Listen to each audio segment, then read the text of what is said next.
खाकी वर्दीचा रुबाब, सोशल मीडियावर लाखो फॉलोअर्स आणि दामिनी पथकाची लेडी सिंगम अशी ओळख. पण या रीलच्या पडद्यामागे लपलेला विद्रूप चेहरा उघडकीस आला तेव्हा इन्स्टा फॉलोअर्सला हादरवून सोडलं. ज्यांच्यावर लहान मुलींच्या रक्षणाची जबाबदारी होती त्यांनी चक्क एका अल्पवयीन मुलीचा वापर करून एका प्रतिष्ठित महाविद्यालयाच्या प्राचार्याकडून खंडणी उकळली, तीही तब्बल 7 लाख रुपयांची. पुणे पोलिसांच्या दामिनी पथकातील रील स्टार सोनाली हिंगे आणि तिच्या साथीदारांच्या काळ्या कारनाम्याचं हे बिंग एका चुकीमुळे फुटलं. त्यामुळेच आजच्या व्हिडिओमध्ये हे खंडणी रॅकेट कसं चालवलं जायचं, पोक्सो सारख्या गंभीर कायद्याचा गैरवापर कसा केला आणि सामान्य नागरिकांनी अशा खोट्या धमक्यांपासून स्वतःला कसं वाचवावं याचीच उकल करणार आहोत. तुम्हीही वर्दी मागे दडलेल्या भंपकपणाला भुलले असाल तर ही सावध होण्याची वेळ आहे, त्यामुळे हा व्हिडिओ शेवटपर्यंत नक्की बघा. नमस्कार, मी ज्ञानेश्वर रेड्डी, तुम्ही पाहताय टीओडी मराठी. सगळ्यात आधी आपण समजून घेऊया की ही सोनाली हिंगे नेमकी आहे तरी कोण. सोनाली हिंगे रील स्टार ते वसुली क्वीन. सोनाली हिंगे ही पुण्यातील शिवाजीनगर पोलीस ठाण्याअंतर्गत येणाऱ्या दामिनी मार्शल पथकात कार्यरत होती. सोशल मीडियावर ती प्रचंड सक्रिय होती. इन्स्टावर तिचे तब्बल 40,000 फॉलोअर्स आहेत. तिच्या अकाउंटची झाडाझडती घेतल्यावर तिचं दिखाऊ रूप दिसतं. ड्युटीवर असतानाचे वर्दीतले आणि डान्सचे अनेक व्हिडिओ ती इन्स्टावर अपलोड करायची. वर्दीतला फोटो आणि वास्तव जगता येत नसले सुविचार यांचा इन्स्टावर मारा करायची. लाख मुली सुंदर असतील पण युनिफॉर्म मधला रुबाब, आत्मविश्वास आणि व्यक्तिमत्व काही वेगळंच असतं. तो फक्त बाहेरचा लुक नसतो, त्यामागे शिस्त, जबाबदारी, मेहनत आणि धैर्य असतं. असे एआयचा वापर करून ती इन्स्टावर ज्ञान द्यायची. आहे दामिनी पथकाची कार्यकर्ती पण रुबाब अगदी IPS अधिकाऱ्यालाही लाजवणारा. काम कमी आणि फोटोचा दिखावा जास्त असा तिचा इन्स्टावरचा वावर असतो. रील्समुळे ती तरुणांमध्ये खूप लोकप्रिय झाली.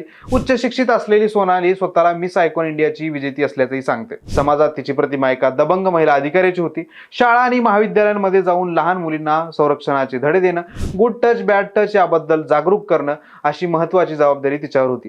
काही महिन्यांपूर्वी एका 7वीतल्या मुलींचा बालविवाह रोखल्याबद्दल तिचं राज्यभर कौतुकी झालं होतं. पण याच लेडी सिंगमचं वेगळंच रूप जुलै 2025 मध्ये घडलेल्या आणि एप्रिल 2026 मध्ये उघड झालेल्या एका प्रकरणातून समोर आलं. या निमित्तानं खंडणीखोर पोलिसांच्या एका रॅकेटचं बिंग फुटलं. त्यामुळे रील स्टार सोनाली हिंगेला आता तिचे चाहतेच वसुली क्वीन म्हणत आपला संताप व्यक्त करत आहेत. कसा रचला गेला खंडणीचा कट, आता नीट लक्ष देऊन ऐका. हे खंडणीखोर पोलीस तुमची कशी फसवणूक करू शकतात याची मोडस ऑपरेंडी आपण समजून घेणार आहोत. 18 जुलै ते 28 जुलै 2025 दरम्यान हा सगळा प्रकार घडला. सोनाली हिंगे, सायबर पोलीस ठाण्याचे उपनिरीक्षक अजित बडे आणि पोलीस अंमलदार सुदाम तायडे या तिघांनी मिळून पुण्याच्या धनकवडी परिसरातील एका महाविद्यालयाच्या 55 वर्षीय महिला प्राचार्यांना टार्गेट केलं. अजित बडे आणि इतर पोलीस महाविद्यालयात पोहोचले. त्यांनी प्राचार्यांना विचारलं, तुम्ही एका मुलीची कागदपत्र काढून ठेवली आहेत का? त्यावर प्राचार्यांनी सांगितलं की प्रवेशाच्या नियमानुसार विद्यार्थ्यांची कागदपत्र आम्ही आमच्याकडे ठेवतो. इथूनच या पोलिसांचा खरा खेळ सुरू झाला. अजित बडे उलट विचारणा करण्याच्या सुरात प्राचार्यांना म्हणाला, त्या विद्यार्थिनीने तुमच्या विरोधात तक्रार केली आहे. तुम्ही तिला मेट्रो स्टेशनवर बंदुकीचा धाक दाखवून गाडीत ओढलं आणि तिचं अपहरण केलं. तक्रारदार मुलगी 18 वर्षापेक्षा कमी वयाची आहे, त्यामुळे तुमच्यावर थेट पोक्सो कायद्यानुसार गुन्हा दाखल होईल. तुम्हाला अटक होईल आणि तुमच्या संपूर्ण संस्थेचं नाव बदनाम होईल.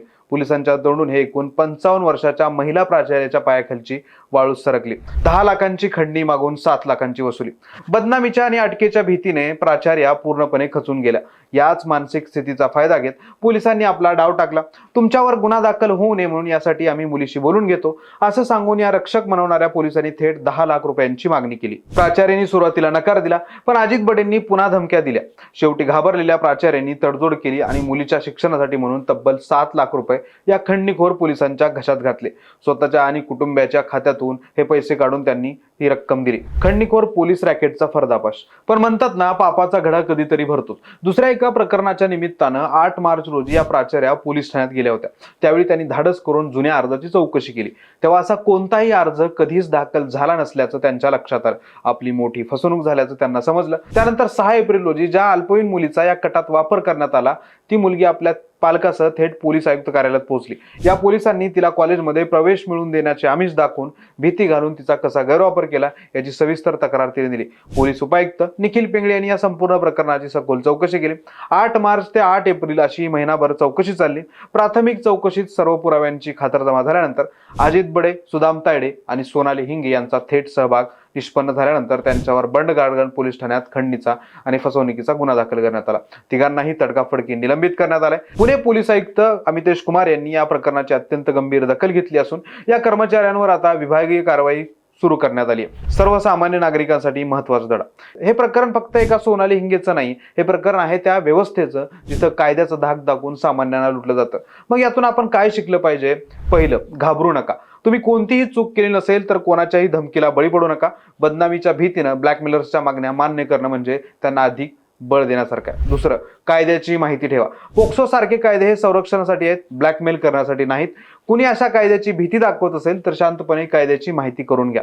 तिसरं, वरिष्ठांकडे तक्रार करा. एखादा पोलीस अधिकारी खोटा दबाव आणत असेल तर न घाबरता थेट वरिष्ठ अधिकाऱ्यांकडे, पोलीस उपायुक्त, पोलीस आयुक्त यांच्याकडे लेखी तक्रार करा.